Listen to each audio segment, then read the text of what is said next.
Okay, you're going along, reselling happily, listing away, tidying up. All of a sudden, you look at your feedback and it's gone from 2010 to 2009. What's going on? Okay, someone's left me a neg. This is all about a return and how I dealt with it. So I'm going to bore you senseless a bit with all the details. It's in hand. Let's hope it gets absolutely sorted. So, I'm trying not to give any of his details away, but this wonderful thing, it's a Sony surround sound system. It's just the speakers, that's a big subwoofer in the middle, 5 little speakers and all the connecting wires. And in actual fact, I put in the item condition and the description, I think you can see it down here, include speakers and speaker connecting wires only. Because I know there are some people out there who will go, where's the telly you plug it into, or where's the sound system you plug it into? So it's all completely detailed. I picked this up, this and some stands for the little speakers for a fiver at a jumble sale, which was a pretty nice pickup. I'm selling the stands separately and sold this little lot for 50 quid via GSP. So 12 kilogram parcel, quite difficult to pack. Cost quite a bit of money to send, so I think it was like 50 quid plus £6.49 postage, cost about 8 quid to send, but you know, just happy because I got the sale. It sold on February the 18th, which was, just get this right, it was a Tuesday, February 18th. Okay, and then on the 19th, I don't normally do this, but I messaged the buyer saying, could you complete payment for this? Payment's still outstanding. I kind of wanted to get it done. They replied to me, okay, saying, they're Spanish by the way, so it's a GSP sale to Spain.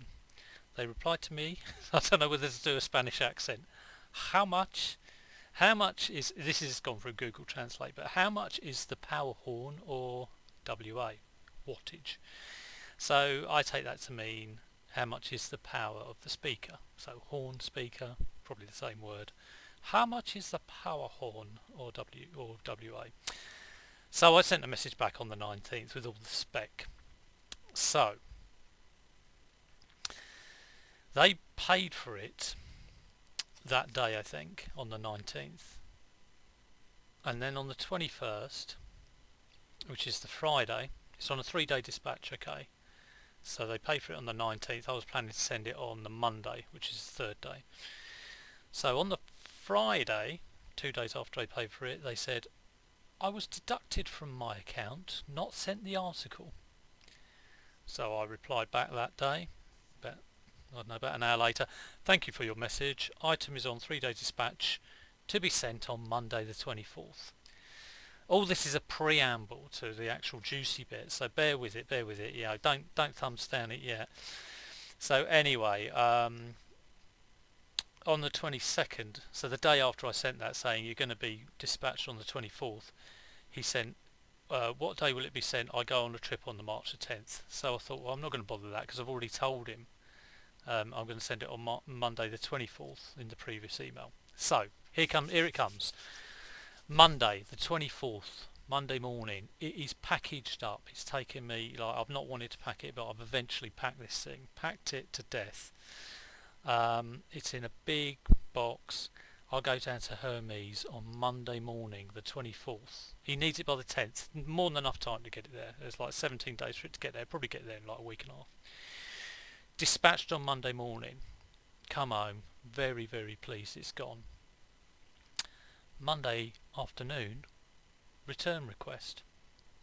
From Mr. Spain. From Spain.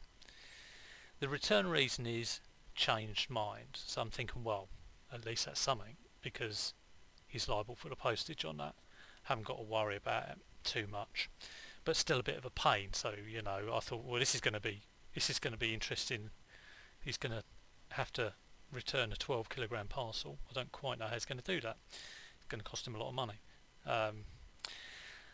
On the Wednesday, 2 days later, it suddenly gets marked as return sent, and I'm like, well, that's quick, considering I only sent it to the UK distribution centre, GSP distribution centre, on the Monday, And of course I can check the tracking, go straight into Hermes, hasn't even got to the UK distribution centre, so he's marked it as return sent, when he hasn't even got it yet, hasn't even got to the GSP centre.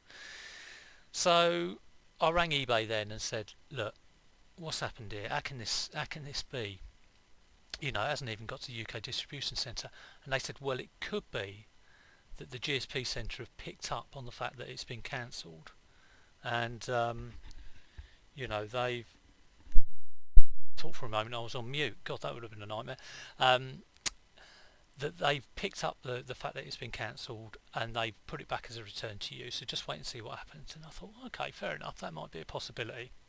Anyway, that didn't happen because yesterday, the 3rd of March, got a message from the buyer. Do you speak Spanish? Well, so, not too much. Hola, and una cerveza, that sort of thing. Nothing too crazy. He says, do you speak Spanish? There's no remote control. How it works, where the speakers are connected. Where are the speakers connected? That was the first message. Second message, a picture of the item. So like the big subwoofer in the middle there, 5 little speakers. So proves he's got it. And he says, I thought it was a music sound. Thought it was a music sound. Okay.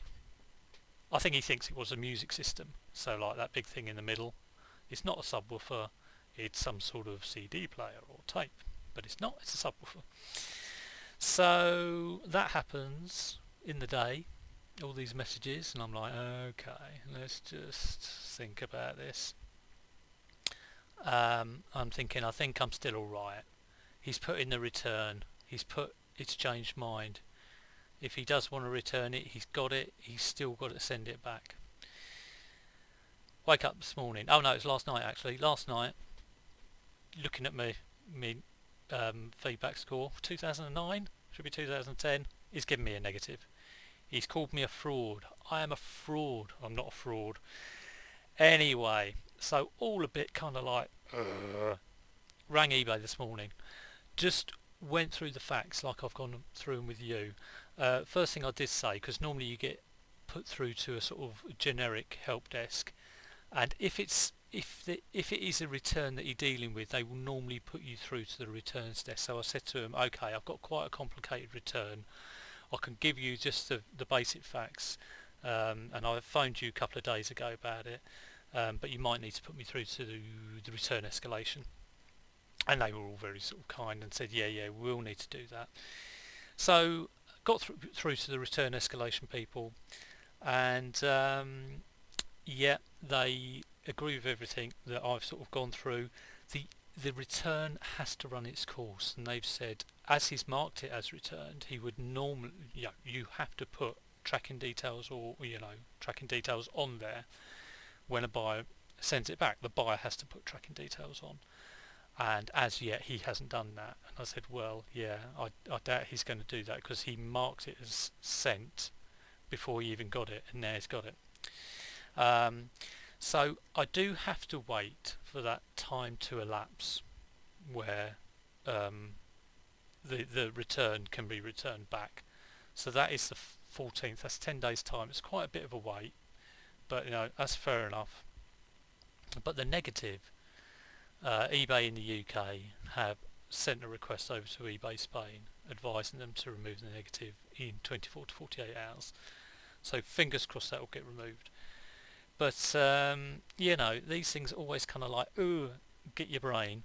And I was on Rod and Drew's chat, Rod's Waffle, the Australian channels, the Australian guys, and I kind of just said, this is going on, and it kind of wasn't to get advice, but sometimes I think you feel like you need to, it's more like therapy. I think you just need to sort of tell people what's going on, and this is a bit of therapy, and also maybe a bit of, if you do get a return, go through things very factually. I wrote them out, what happened when, get everything straight in your head so that you can communicate it to eBay. Now I don't mind, I don't mind a return if it's like doesn't fit, you have to bite the bullet. or if I send something out and someone says, it's not quite in the condition I expected, I have to get myself in their mindset.